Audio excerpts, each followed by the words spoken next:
Attention adventure types. Do ye like gold? Yes. Have ye skills? Yes. Like to see the world and kill in new places? Oh yeah. Fancy a bit of fancy? I don't know what that is. Rearing to solve a mystery? Find your way to the docks of Lone King's Isle on the eve of the summer solstice. My name is Skuz. Skuz Filth Bucket. Say again. I was gonna say Scuzz Huddly Hoodly Wuddly. It's Skuz Filth Bucket. Us Filth Buckets have helped the Gwyn family for generations. Off with you, sirs, and in the morning we will have plenty of activities to test your worthiness. I very much look forward to it. Yes, I did have a weird dream. There was a demon in it. Mine was pretty normal, except for the whole demon part, but, you know, can't really choose your dreams, can you? I had exactly half of a great dream. Was I the only one that woke up in a different room, or was that just me? As the three of you, so that would be Locke, Roscoe, and Quills, as you walk through the wall, Whoa, that was you weird. see these three demons just standing there as if they were waiting for you to arrive. My lovely sisters and I needed to speak with you. Yes, darling sisters. Oh, precious sisters, it looks as if the molehow blood did bring them to us. So, lovely ladies, tell us where we are. Why, you are in our home. It is different than your home, yet it is the same as your home. Oh, precious sisters, they do not understand our realm. Whatever shall we do? Oh, darling sisters, do not worry. They shall understand it in time. But, lovely sisters, they shall not understand if that Gwyn is whispering lies in their ear. And why would we do this for you? Why would we remove Gwyn? I mean, he is offering to pay us. It's true. He offered us money. And what are you offering us except to eat us? That's not very, I would rather take the money, personally, but, why do we want to do this for you? I would not say that we are evil, we just need to survive. Yes, and the Gwyn one won't let us survive. Will it, lovely sisters? No, it shall not, darling sisters, nor its lizard pet, precious sisters. And with that, there is a bright red light. And you are in the room of this lovely elven maiden who got this humongous room all to herself, and she looks aghast Was she hot? at the five of you as a couple of you are brandishing weapons, and you appear out of nowhere, and Roscoe, specifically, your dagger is dripping with some sort of strange blood. I'm excited for this morning's breakfast. Should have a lot of interesting conversations this week on 1D10, the show!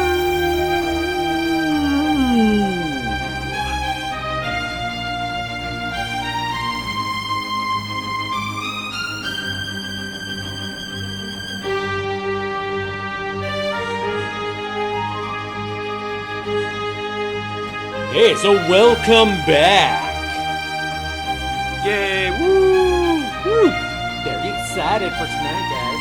We're gonna have a lot of fun. We're gonna learn some new things about the strange goings-ons. Okay. I like learning new things. Alright, so obviously you guys had a very rough night. And as the audience will recall, we ended up going into kind of another dimension, another realm, and meeting with these three sisters who wanted you to try to get Svinia Gwyn out of the castle. And if you couldn't do that, then to leave the island and never come back. And then they sent you back into your realm, right into this elven lady's room. Roscoe had a dagger that was covered in blood. It was a mess, guys. It did not go well. Yeah, it's all good. I was gonna say, I can't say it's the first time he's been caught with a bloody dagger in a fancy elven woman's room, so it's all good. Oh, And it won't be zing. the last. It won't be the last, indeed. All right, but all of you were able to go and finish your rest, and you did not have any more weird dreams or anything of that nature. You were just able to get all of your rest. And then, as dawn breaks, you hear this bell ringing in the hallway as one of those halfling maids starts shouting, "Attention everyone! Attention everyone! It's time for breakfast! Please come down to the main hall! Time for breakfast!" Sweet. Yummy food. I'm always up for breakfast. Yeah. Breakfast is the most important meal of the day. I haven't eaten food since the last time. I get up out of bed. I go to breakfast. I'm ready. I make sure all equipment is there, and my gun is loaded and ready. You never know. Apparently, there's demons around. So. All right, as you guys go out into the hallway, you notice this very elderly gentleman standing out in the hallway, dressed in kind of a tuxedo sort of looking thing, but all fantasy-like. And he goes, Good day, sirs. Please follow me downstairs. Is that where breakfast is? Downstairs? Yes, to the dining hall, please. All right. I'll I'm follow. ready. Yep, I follow right along. I try to walk through the wall and hit it. Yeah, that was last night. It's just testing. Oh, okay, I guess that makes sense. all right, as you guys go downstairs and you get to see a little bit more of this castle, and you see that it is decorated pretty lavishly. You have all sorts of fancy tapestries, gold, bordering everything and just everywhere. It looks like it's a pretty nice place that Mr. Svinia Gwyn has here. And he guides you into the dining hall. And you notice that everyone else is already in the dining hall. Rude. A Silva de Pond, who is the elven woman whose room you appeared in, as soon as you walk in the door, she stands up from her table and moves back to the far back corner as far as she can get. I go, Okay. She's just looking at you very uncomfortably. so that was an interesting night, wasn't it? You appeared out of nowhere in my room, and I do not appreciate that. Well, to be fair, we didn't put ourselves there. These demons summoned us to another dimension. I don't know. I don't want to hear your excuses. I want you away from me. I paid enough to have the decorum from the rest of you to be able to have a good night's sleep without being interrupted by several men appearing suddenly in my room, one of which had a bloody knife. Now, I would appreciate it if you went to another table, please. I will definitely do that. Just wanted to, come over and explain ourselves. But if you, feel that you are high and mighty and above the rest of us, then I guess we'll see if that's true in the next few moments.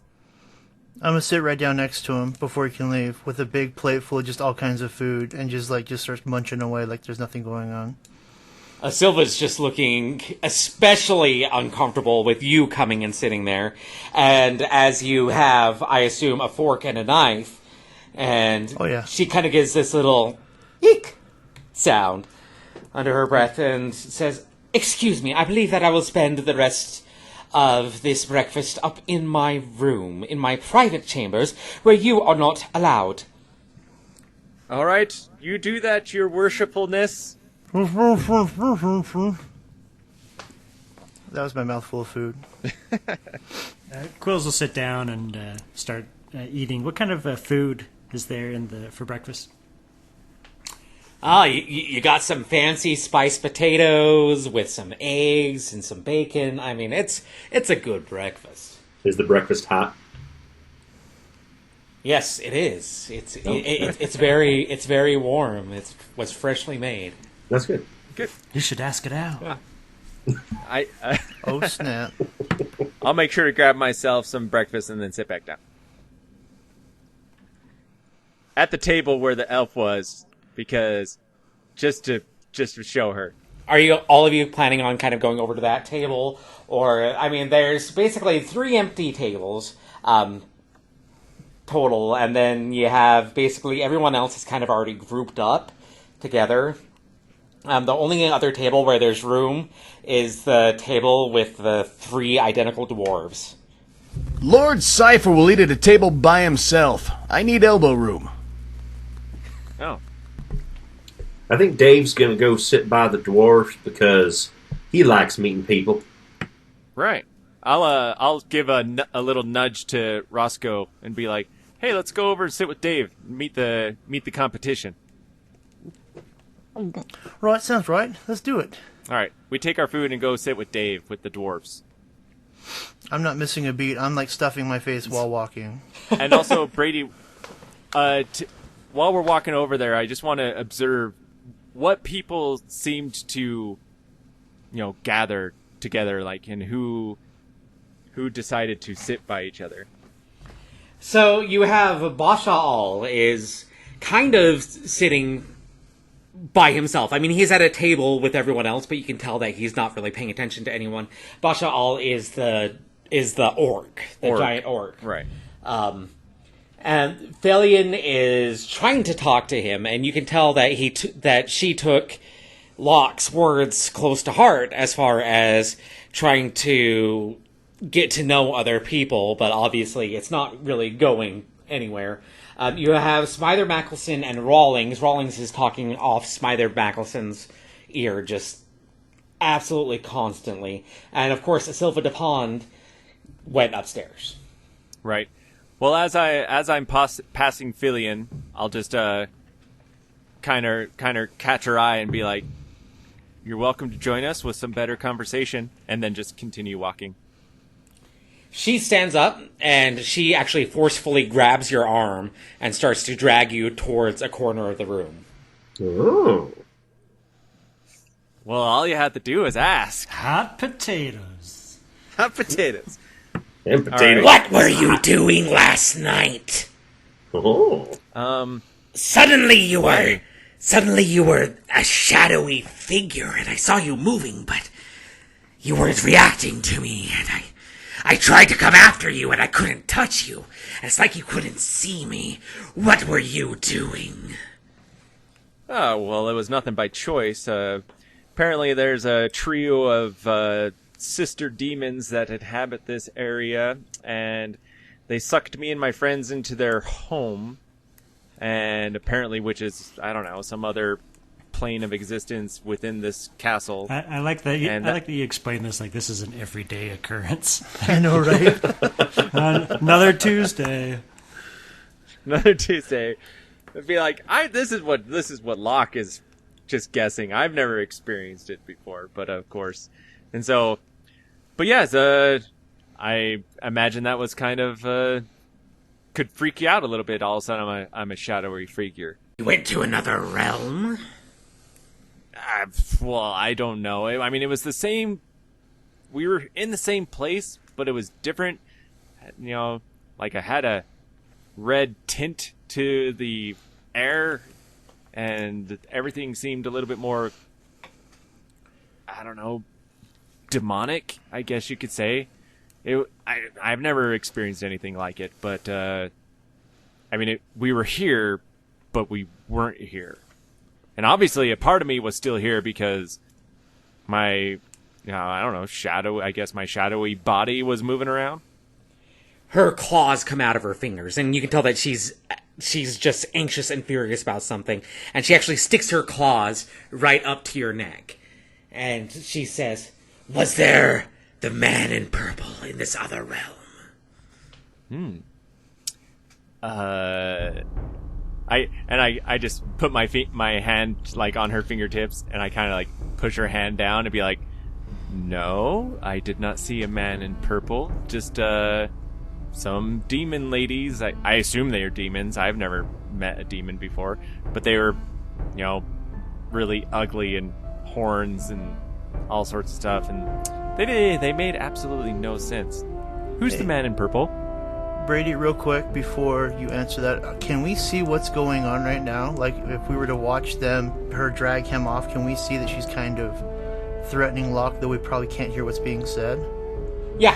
Because if that's the case, I would totally drop my bow and get a beat on her. When I see that, I kind of, I assume that's behind Fillion's back. I kind of like give Roscoe a no hand gesture and a thumbs up, be like, "I'm okay." Then I would slowly put the bow back and then pull out my dagger and kind of twist it around my hand and then put it just down by my side where it's at the ready if I need to pick it up and throw it.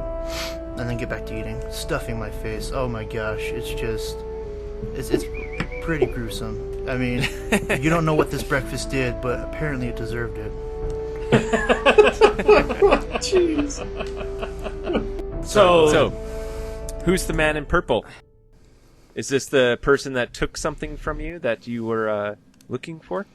I suppose that if I have you helping me find him, then you must know, yes, he stole something very, very important to my people. Right, you mentioned that. And who is this man? He calls himself a salesman. He's really a thief. Oh, interesting. He goes by the name Merle Chant. Merle Chant. Okay, that's interesting. Merle. But what did he take? I suppose that if you find him, it's a small crescent dagger, the silver hilt, and a ruby. If you find him, bring that to me and you will be rewarded.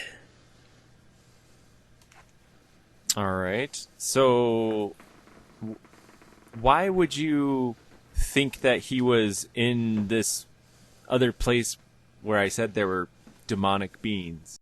We have seers. Seers who could tell that he was in this castle, but not truly in the castle. Okay, and these seers, these are people that can predict where people are? They see what the rest of us cannot see.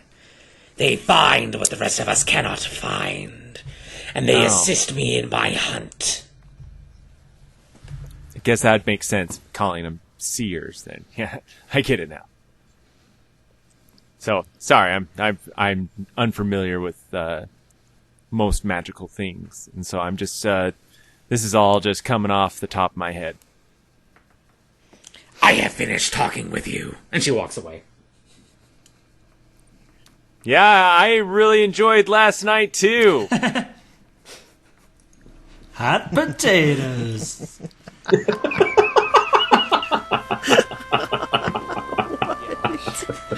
That's Quills' new catchphrase. Hot potato. I like it. I love it so much.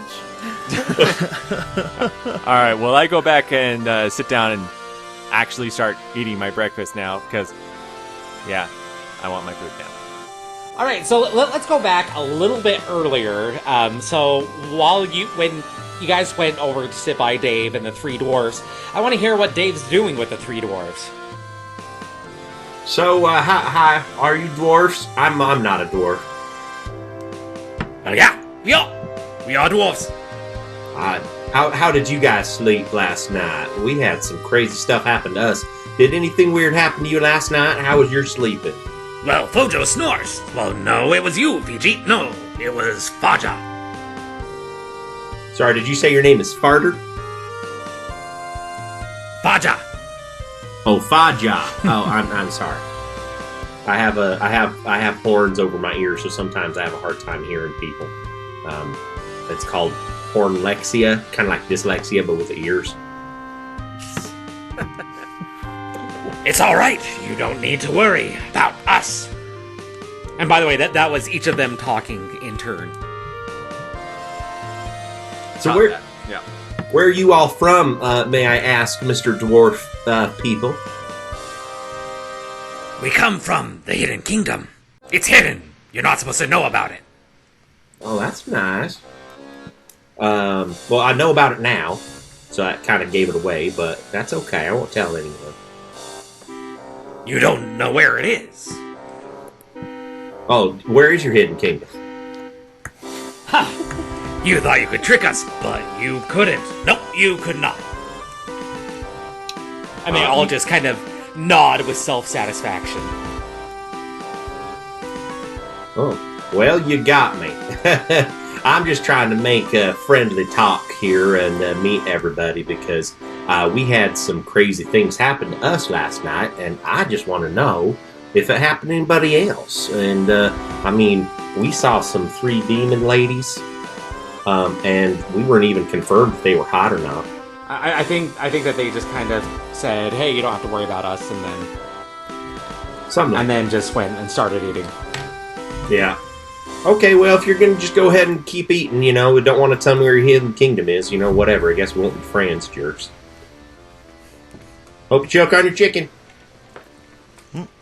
Hope you choke on something else that doesn't have that phrase in it.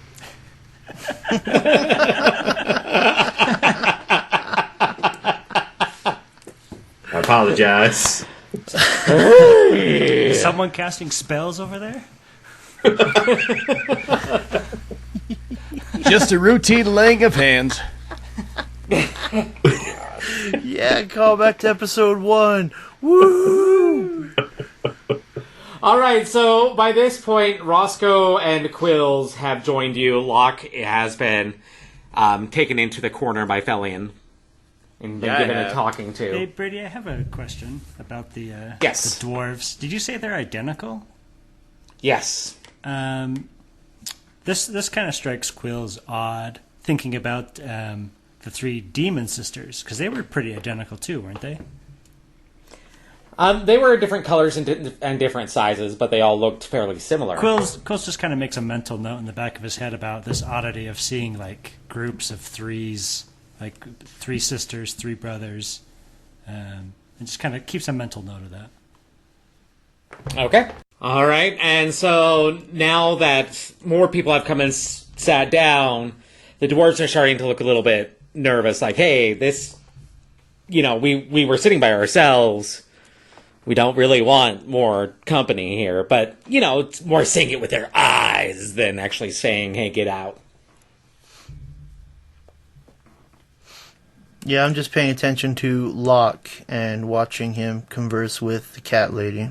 And just really punishing this breakfast. Like, boy howdy, he's going to town.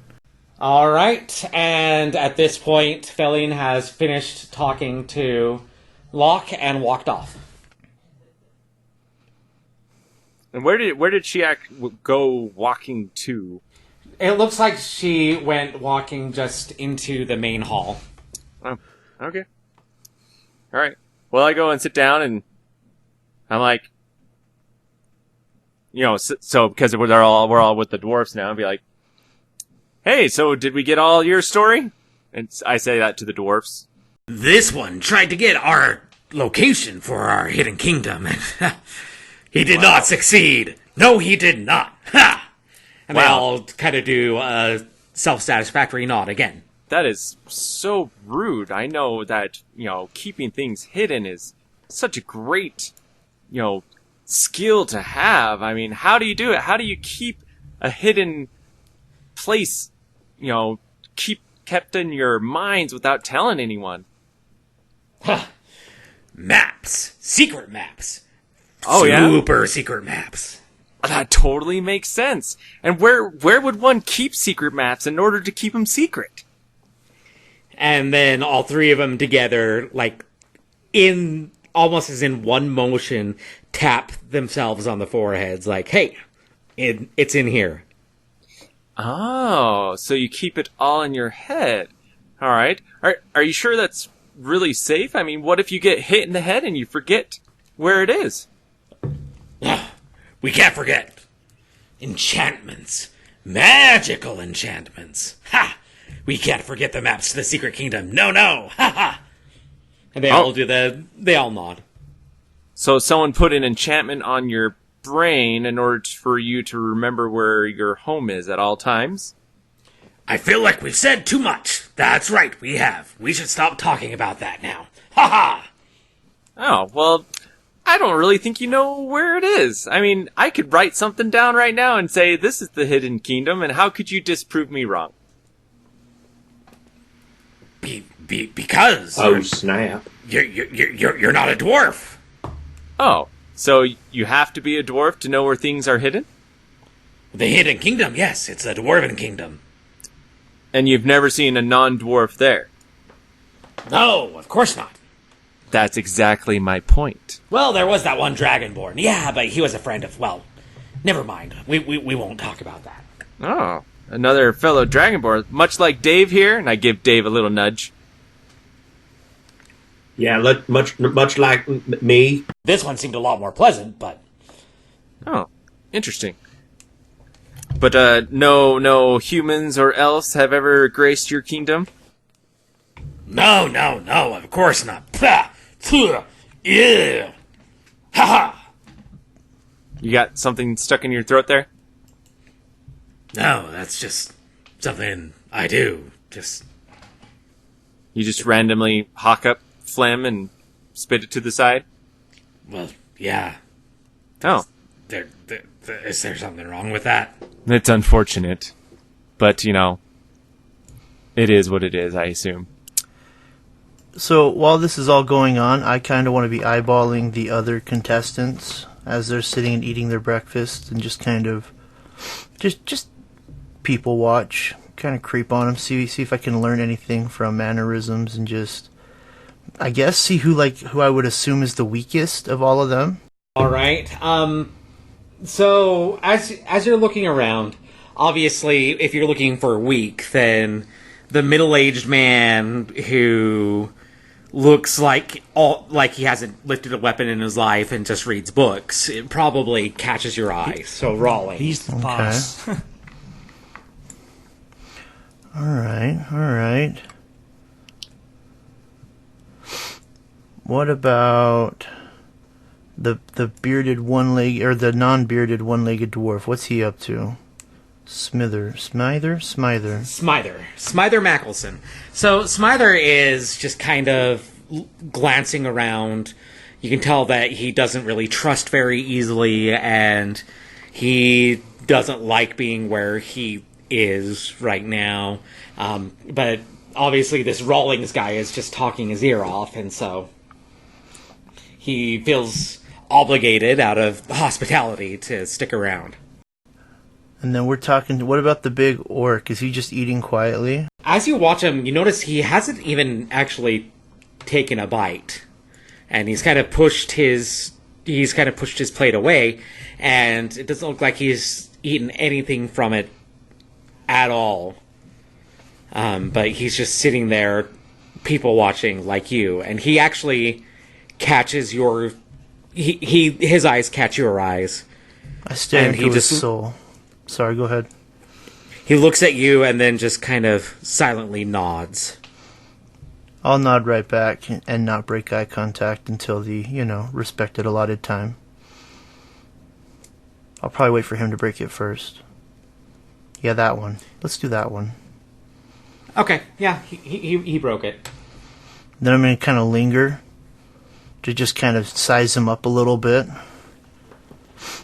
I guess what I'm doing is I'm preparing just in case we have to. We don't know what our contest or anything like that is, but if I have to kill one of them, I want to know which one would probably be the easiest to go for. And for my guessing, I'm guessing it's Rawlings. As a character, as a player, I'm pretty sure there's more to him than meets the eye.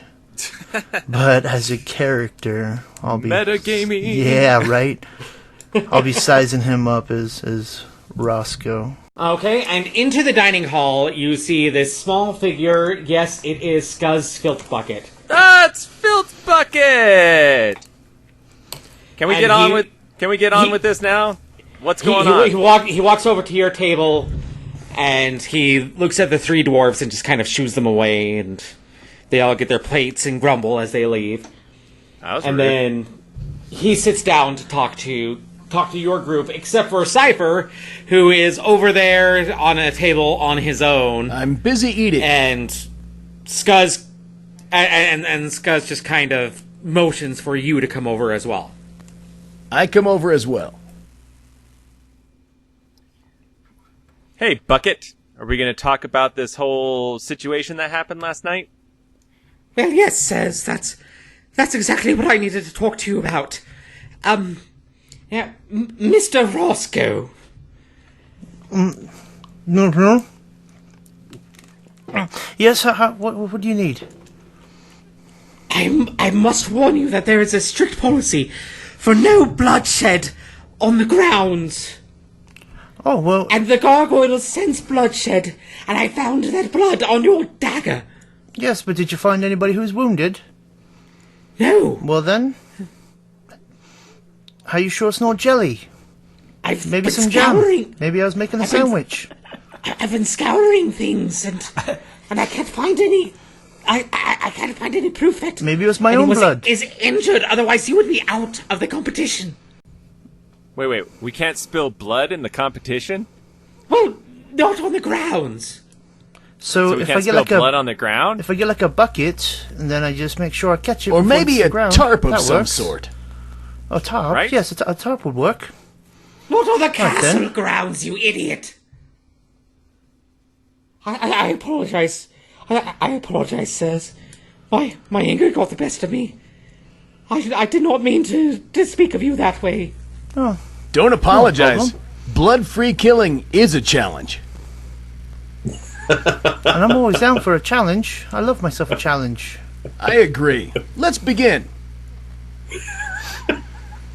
Like you and me, right now. Oh, all right. No, I'm, like, we're trying to walk up companions. to him. I'd Oh. slaughter you. You unholy imp. Right. Anyway, let's go to the main hall. I need to make an announcement. And then he claps his hands and says to everyone, "Everyone to the main hall, please, sirs and madams." Right then.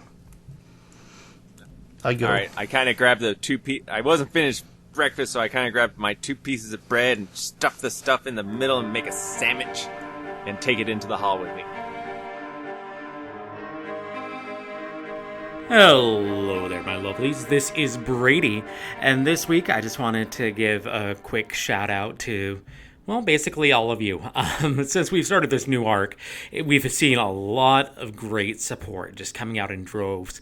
We're getting more listens and views than we ever have before, and it is awesome. We are going to plan on kicking that up to next year, so definitely pay attention, and because things are going to be happening. Woo! But for now, let's get right back to this week's episode. Now, sirs, and madams, I wanted to let you know that today will obviously be our first day of the competition. But we need to see a few things. We need to gauge your ingenuity, your strength, and how you work with others. And so, with that, please join me as we go out onto the grounds. We have prepared a special activity. Okay. And with that, he takes you outside, and if you will notice, on roll 20, you are in a new location. Wow. Science. Dun dun dun. And you guys are going out of the West Hall. So, as you're leaving, you'll notice on this map, you are passing something that has a sign next to it that says the kennels. And you notice that there's this man there, this elven man, who is doing something with these strange creatures that you're not really sure what they are. They almost have this chitinous covering to them. They have these long claws, and their front paws are just a lot bigger than their back claws, and have these extended claws that are kind of rounded and almost crescent. It looks almost like it's almost like they're moles, but they are in the shape of dogs because, hey, these are the mole hounds. You can actually see them and what they look like. Oh. Like our carriage was pulled by the mole hounds. But we couldn't see them. What? Madness. Well, that's weird. And as you guys are walking by, you see this man blow this whistle, and this molehound that was right in front of him kind of just reaches up and scrapes the air in front of him, and the air kind of just, like, there's almost a shimmer in the air, and suddenly the molehound is gone. Whoa. And then he blows the whistle again, and you see the air distort, and the molehound is back. Oh. The old invisible molehound. That's a neat trick. I want to learn that one. Quills, you should dissect one of those and figure out how that does it. Invisibility? A blink dog, perhaps? He rattles off a few things that it could be. And then you walk by the stables where you do see only like 3 or 4 horses in these stables, and no one is really tending to them at the moment. You do see a few gardeners around, just working on the various trees and the flowers, and they look a little sad, like something has happened recently. And the giant orc sees all the flowers, and he actually goes and kneels down next to flowers and starts picking them one by one, and just kind of looking at them longingly and lovingly. Interesting. Never seen an orc do that before. Well, Maybe he's like a shaman, is collecting components or something? Some maybe he sort of just likes nature flowers. druid, perhaps. Ooh, druid. Yeah, that might be a good one. And then you are led over by Scuzz over to this just circle of stone over on the east side of the grounds. And he says, gather around the circle, please. I'm here. Well, yes, thank you, sirs. And madams, of course. So, this first challenge is very simple. Is it bloodless We're going killing? to do this one. There will be no killing in this challenge. We are on the grounds of the castle, and as I said, no bloodshed on the grounds, or any other means of harming others, please.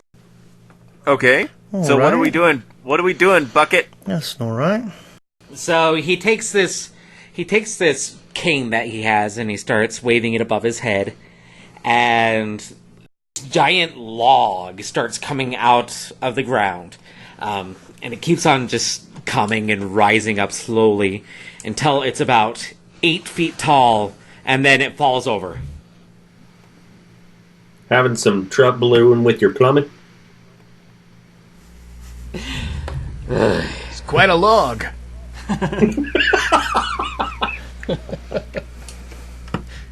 This challenge is simple. All that you need to do is get this log over to the other side of the sparring ground. Any way that you would like. The more creative, the better. Now, do I have any volunteers to go first? And the orc raises his hand. He goes, all right, you, sir. The orc goes, looks at the log, kind of spits in his hands, rubs them together, and caber toss style picks it up, throws it clean across the 30 feet of the sparring ground, and it lands with a thump. He goes, well, that's certainly a way to do it, sir. I will take note of that. You are a big boy. Yes. Yes, thank you.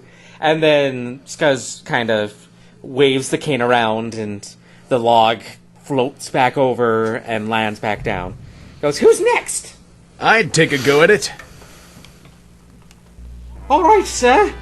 May I have the cane? Well, yes. And he hands you the cane very slowly. Lord Cypher raises the cane and waves it about his head. And nothing happens. As I suspected. Then on to plan 2. Lord Cypher removes his hand axe from his pack Okay. and begins chopping up the log. You can tell that this, Skuzz is pretty into this. Makes sense. Make it into smaller pieces and carry it individually. That's the plan. Do I need to make a log check? No, I think that you're proficient enough to cut something into smaller pieces. So I won't make you do any sort of roll for that. Then I carry them across. Alright, beautiful. And Skuzz claps his hands, and then he waves his cane around his head, and the log comes back together and forms right back where it originally was. Says, who's next? Okay. I'll step up. So the log is it standing upright or is it laying down horizontal? It's standing upright. Okay. I'm going to push it down so it falls down horizontal. Okay. And then I'm going to stand up on top of it and I'm going to try to do that like the log balance thing and roll it across to the other side. Ah, well played. Okay, let's do an athletics check. Boom. Athletics or acrobatics? No, I'm gonna do acrobatics. Thank you. You're a good person. Roll. Okay, Roll. I clicked on roll. it. Go. Do the thing. Ooh. 19. 19. Pretty good.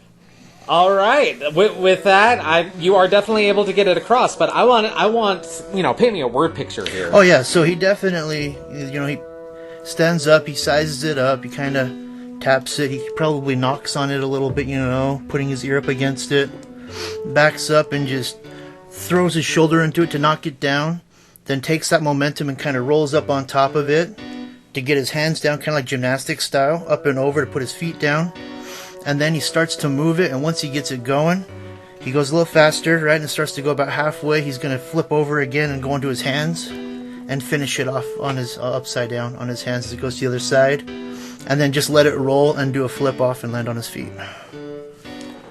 Bravo, Boom. sir! Bravo! And then I'll bow. I didn't know that we had any circus performers here. That's what I do. That's what I'll do. Just having fun. All right. And next you have, raising his hand, wanting to go at it, you have Rawlings, so the older gentleman. And he goes and it looks like he's about to do the same sort of thing as Lord Cypher, because he does take out an axe, but he just cuts off a little piece of it. And then he goes over to the other side. He puts the piece in the ground, and then his hand turns this weird blue color, has this aura about it, and then suddenly the little piece that he put on the ground turns into the entire big log, and the log transfers from one side to the other, almost like it's melting into one side and up the other side. I freaking knew it. So, all right. Quite impressive, sir. Very good. Nicely You know what? done. I don't think that our three dwarf friends can work together to take that log across. I don't think they'd be able to carry it across. And the three dwarves just look at you and they're like, "You're on, buddy. Yeah, you are. Let's go." And they kind of arrange themselves so that you have two people in front of the log and one person behind it. And then they do this thing where the guy who's behind the log pushes it onto the back of the middle one, and then the one on the end then pushes it down, so they kind of go, push it horizontal, vertical, and just do that all the way across. Okay. And then once they get it to the cross, I give them like a little clap, and I'd be like, "Well, that's how I get the log across." Well played. Well, quite clever of you, sir. Very nice. Using subordinates is always a great thing to do. And he writes something down in his notes that he is writing. Okay, next. Asilva, would you like to go? And Asilva walks up. That's the elven lady. She walks up. Yes, your royalness. Show us how it's done. And she pulls a spell book, what looks to be a spell book, out of a pouch, and she starts reading something, and you see just kind of coalesce into existence these 5 kind of grotesque goo creature things that all just kind of suction onto the log and carry it across for her. And then they just... Does Quills have any idea what kind of spell that might be? Go ahead and do... Arcana. Arcana check, yeah. Chase rolled a 9. That would be a 9, yeah. With a 9, I'll give you the school of magic is necromancy. Ooh. Interesting. Well, I don't know what that is.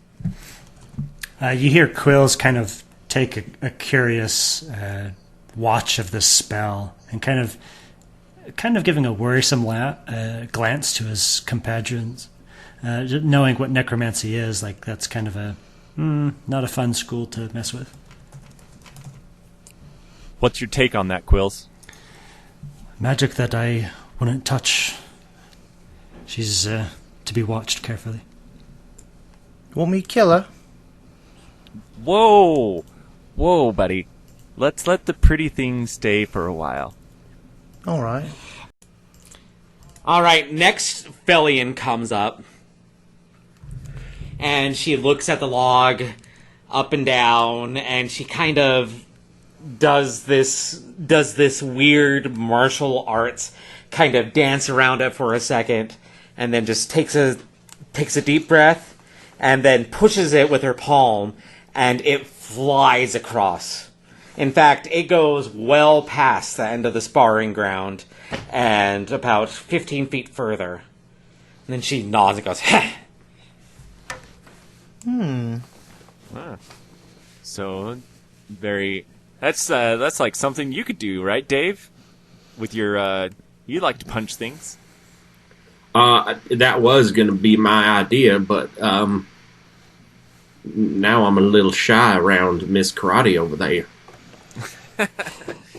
Nonsense, Dave. I'm sure you can manage just as well. Dave walks up to the log and stumbles, and his big potbelly hits it, and it miraculously goes to the other side. You belly bump it. Flavor text. Belly bump. So you're friar tucking it. Yeah. Embarrassingly. Okay, I'm gonna make you do a strength check for that. Okay. Oh man. I feel like that should be a girth check. Oh wow. 19. Okay. All right. So give us a little bit more flavor text here. How exactly do you want to do it? So Tell us about for your belly. So Well, Dave has been a monk his whole life, and so he's never been around someone with so much, someone else that wasn't a monk with so many martial arts abilities. And so he was very scared and ashamed of his low abilities. And as he walked forward, his big, long claw that he forgot to clip the night before got caught in the ground, and it turned him sideways, and his potbelly swung like a hammer and hit the middle of the log, and it went flying. And he fell to the ground and then started to cry a little bit. And then Skuz comes up and pats you on the shoulder and says, "It's all right. It's all right. You did well." Thank you, Bucket. Next! Please. You, sir! And she points at Smither Mackelson, the little one-legged dwarf. Can you please show us what you can do to get this log across? And he just kind of shrugs for a minute, and then he pulls out a pack, and he starts sorting through a couple of things, and then he pulls out these silver sphere things, and then he pulls out what looks like these straps, and he straps the silver spheres on them onto the log, pushes the log over, and then he's able to roll it to the other side. Oh, nicely done. Well, that was definitely creative. Thank you for using your pack well. Let's see. Do we have anyone who has not had a chance yet? Quills, it is your turn. You, as Quills' name is kind of said, he's kind of been keeping his gaze lowered, looking at this task as kind of more of a physical strength, seeing all these strong, large contenders, easily moving the log. And Quills steps forward into the center of the sparring ground where the log is, and he kind of says to everyone, "I've thought of 3 ways in which I could move this log." He points over towards the stables. "The horses there, I'm sure, are strong enough and could pull this log for me, but I have no experience with horses, and I doubt I could corral them. With my magic, I could blast the log into smithereens, but the pieces would be so small, and it would take me quite a time to collect them and move them. I could dig a trench, and I could fill it with water and raft the log to its destination, but again, the labor, the time is not worth it. I alone am not strong enough to move this log, so I will humble myself and ask anyone who wishes to help me carry it to the other side."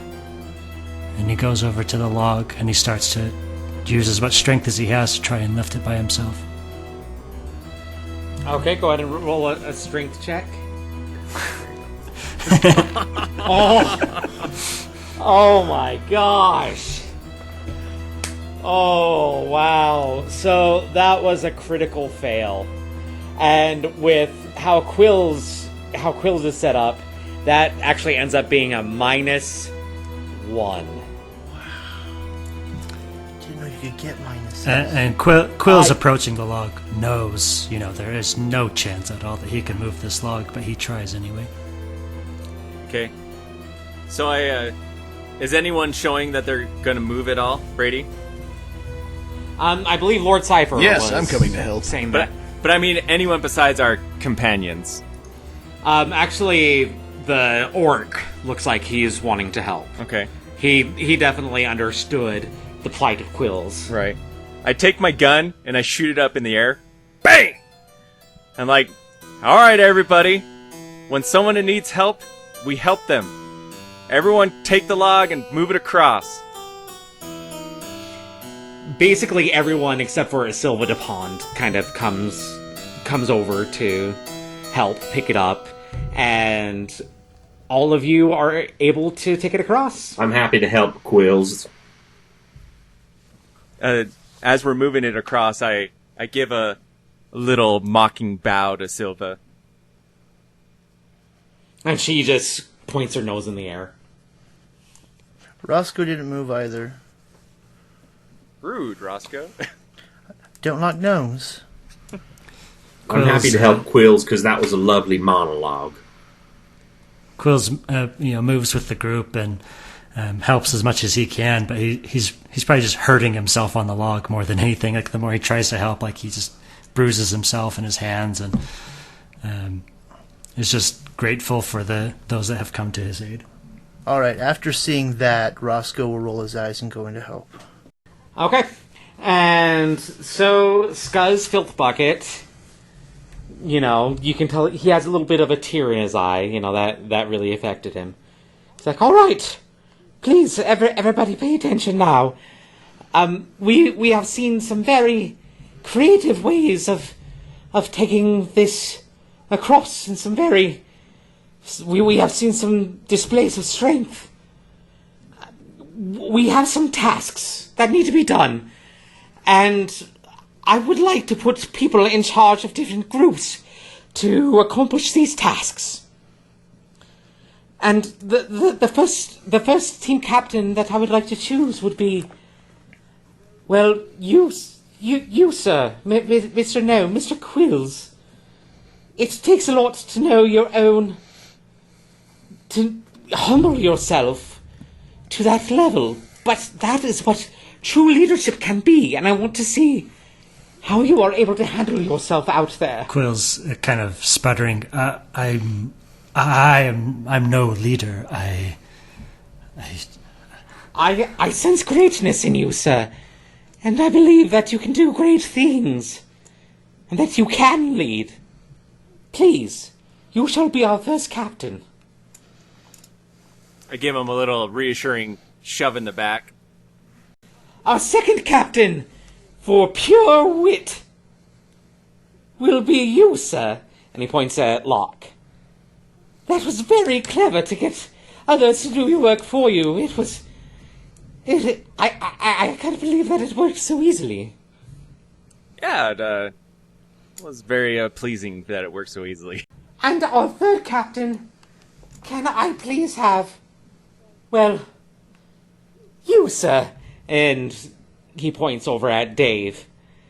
That was quite the display. That I've never seen anything quite like it, and seeing you tear up over such a poignant moment was something unexpected. Right. I thought you were going to give me some rude fat joke, but okay, I'll be captain. All right, now, we have 3 separate tasks that need to be done. 3 outgoings on the island. And we need all 3 to be monitored. And we need you to put together teams. And so, one at a time. First, Quills. There has been a strange sighting at the top of Miles Peak. And I wanted you to go and check that out if you would be willing. And so that shall be your team's task. Did you say Mines Peak? Miles Peak. Miles Peak. It's just to the east of here, not... Well, ironically, it's no more than a single mile. I'll look into it. And the next, you sir, Locke, we have seen some conflicts amongst the fairies on the foul plains, and, well, that needs to be resolved. Would you be willing to go and speak to them and find out what is happening? Sure. So I'm talking to the fairies. That is correct. Okay. To the south. And then, well, you, sir, Dave Iticus, We need you to... Well... There has been a molehound that has gone missing. And we believe that it may be outside of the grounds of the castle. And obviously these creatures are very important, and we need to find where this has gone. Would you be willing to go and help Horace to find where this molehound may have gone off to? Yes, I'll help out in every way. I'm a little embarrassed by what I did before, and I'm going to do everything I can to regain my dignity and help find that molehound. Excellent! Then we need to choose our teams. Quills, who would you like to join you in this adventure? Well, I suppose it would depend on the adventure. What is exactly happening at Miles Peak? There have been sights of strange lights and sounds. Are these creatures that are making this sound? We're not aware of exactly what is happening. That is why we need to check it out. Does Quills know, is there a ranger in the group? It looks like that may be what the three dwarves are. They're dwarven rangers? Yeah. Well, since we're going to Quill says, since this we're going to a mountain, to a peak, and you are rangers, the dwarves. Right, we know the mountains. Yes, we do. That's right. We can help you. Is that where the hidden kingdom is? In the mountains? Nope, Hidden Kingdom is not on the island. Nope, definitely not on the island. And that's all we're going to tell you, so stop asking. Is it on... Never mind. Scratch it. Keep wearing them down. You're getting more and more each time you ask about it. I know. I'm going to get it out of him.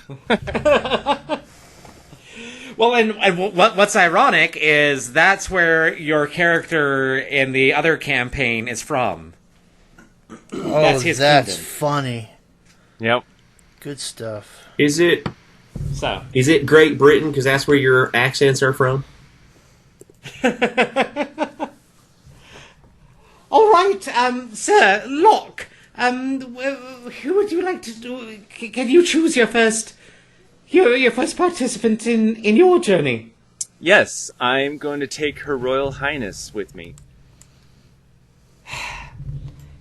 So Silva Dupont just kind of rolls her eyes and walks over to you, kind of side-glancing you, and not happy to be there.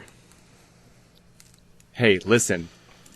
We're going to go talk to the fairies in the Fae, and elvenkind is generally sought as good people around them, so it's purely logical to take you with me.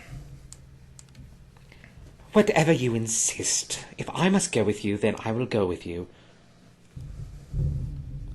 All right, Dave. Who would you like to go with you?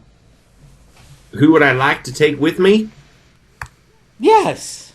Let's see. Anybody volunteer to come with me? I gotta go find me a molehound. I'll go. Yeah, the short one. I'll step forward. All right. And so, Quills, can you choose your next participant? The dwarves count as one? Yes. They work as one. They are very insistent that they are always together, so I cannot separate them. But I'd like for you to have a little bit more help with this one. 3 for 1, hot potatoes.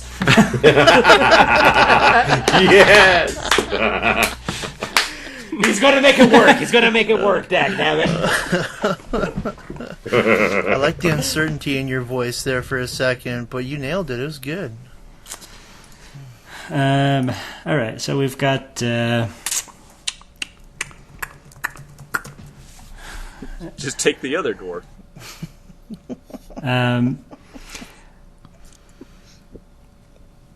Who else would I need on this adventure? What about Baal Sha'al? He's probably knows mountain ranges really well, and he seems to enjoy nature. And he looks up as he's actually been looking down at some of the flowers that he picked, and he goes, "Huh? You like nature. Go to mountain to help." He looks over at Quills to see if you want him. I'll nod at Bashal. All right, Locke, who would you like next? Filian.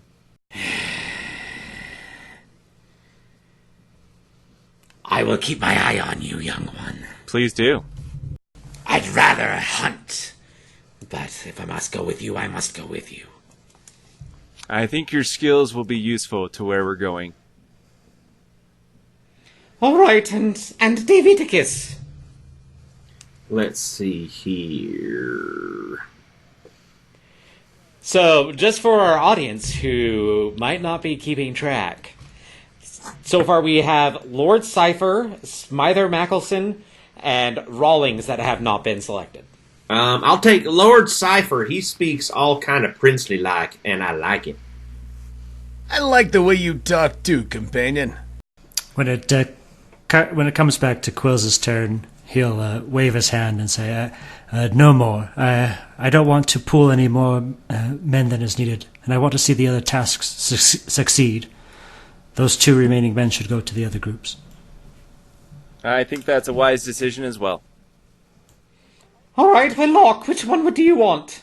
Rutherford. It's Rawlings, sir. That too. Yes. I've heard it both ways.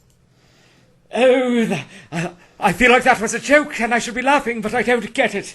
Ha ha ha. Oh, hello, ladies. Good to see you. Let's go on an adventure. Indeed, Rawlings, indeed. Yes, quite. And Smither looks very sad that he was the last one picked. Last one picked. And he just kind of waddles over slowly to Dave All right. with his head down. No worries. It's going to be great. You get to come on an adventure with us. I do like adventures. I just wish that I thought that Dave, you and I had a rapport going last night, and I was hoping that you would have let me, well, come with you before this point. But I see that those who rode on the boat with you are more important than I am. I get it. Stop beating yourself up. Being last pick doesn't mean you're not. Doesn't mean you're worthless. Last the best. That's right. You are just as important on this team as I am. Could you remind me what your name is?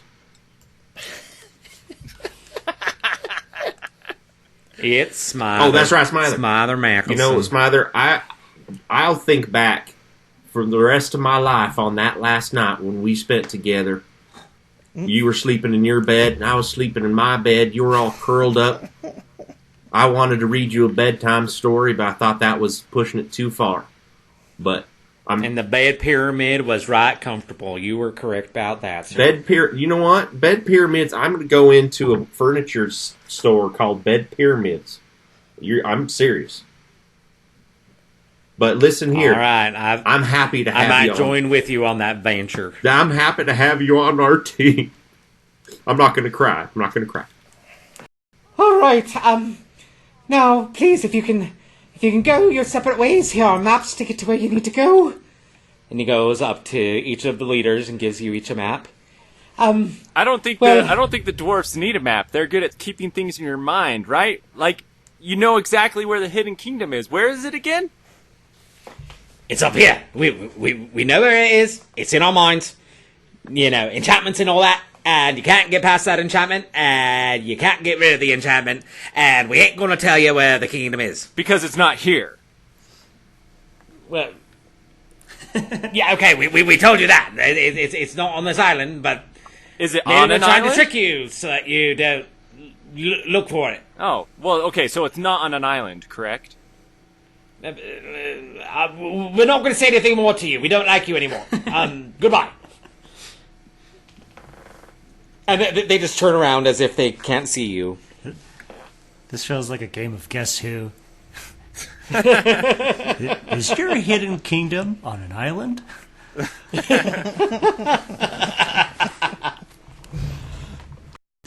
Gross. What was Dave's task again? A mole? Find the mole hound. Find the mole hound. The mole hound that has gone missing. A hunting we will go. So basically, we have the strange occurrences at Miles Peak, and that's going to be Quills' group. And then we have on the Foul Plains, there seems to be a dispute among fairies. That's my group. And that's Locke's group. And then we have just a missing mole hound, and you will have Horace, the carriage driver, going with you there. Okay. Sorry, I'm just trying to get you guys all put into the right place from here. Okay. Will this go into the recording of the episode? Yes, I'm going to have all of this awkward Yeah. talk. Give the The people what director's they cut. want. The background music. Keep them separated. That's right. We'll get the copyright for that. Yeah. Or just make a parody of it. I have to admit, I teared up a little bit about Quill's speech. You know, being all pathetic and whatnot. Of course, I've never been pathetic, but I get where he's coming from. Let's see what happens next time on 1D10, the show